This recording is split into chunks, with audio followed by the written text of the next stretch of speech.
ایک نوجوان کے بارے میں اکثر کہا کرتا، ہمارے ساؤتھ کا تھا، بڑا بگڑا ہوا، ماں میرے پاس آئی تھی، کہہ رہی تھی اس کو سمجھا لے، میں بیوہ ہوں، اس کا باپ بچپن میں مر گیا، یہ بچہ 2 سال کا تھا، میرا شوہر مر گیا، میں گھروں کی پتیلیاں مانج کر کے اس بچے کو بڑا کی ہوں، لیکن آج یہ اوباش بن گیا ہے، بدماشوں کی دوستی۔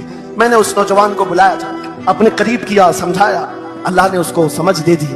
وہ لڑکا تھوڑا بہت سیدھے راستے پر آیا اور بنگلور گیا تھا کمانے کے لیے۔ میں نے کہا نوکری کر، تیری ماں کچھ نہیں چاہتی، وہ زندگی تو گزار چکی، اپنے ہاتھوں سے کمائی ہے، بس یہ چاہتی ہے کہ تیری کمائی کا ایک لقمہ کھا لے۔ اے نوجوان، کیا اپنی ماں کو اتنا بھی سکھ نہیں دینا چاہتا؟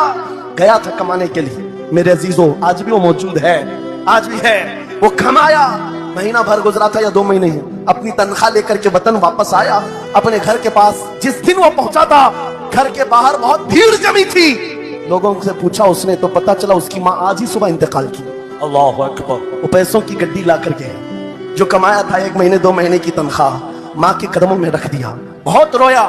یہ بات میں تقریروں میں اس لیے کہتا ہوں، اس نے کئی بار کہا مفتی صاحب نوجوانوں کو صرف اتنی بات کہیں، میں اس عذاب میں روز مرتا ہوں، میری ماں زندگی بھر لوگوں کے جھوٹے مانچ کر کے مجھے کھلاتی رہی اور میں ایک لقمہ میری ماں کو کھلا نہ سکا، جس دن میں لایا تھا پیسے یہ تو دنیا سے چل پڑی، مجھے آج روز اس بات کا غم ستاتا ہے۔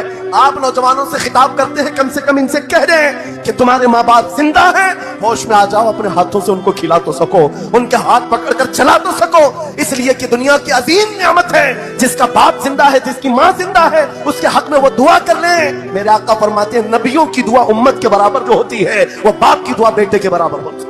یاد رکھو نوجوانوں، ان بوڑھے ماں باپ کو آج جتنے لوگوں نے ترسایا ہے اور انہیں گھٹ گھٹ کر جینے پر مجبور کیا ہے، وہ آج کی رات توبہ کر کے جائیں، توبہ کر کے جائیں، مصافحہ کریں، ان کے ہاتھ چومیں۔ یہ تم سے کیا تمنا رکھتے ہیں؟ بس اتنی کہ تم اپنے پیروں پہ کھڑے ہو جاؤ، ڈھنگ کا کمانا سیکھ جاؤ۔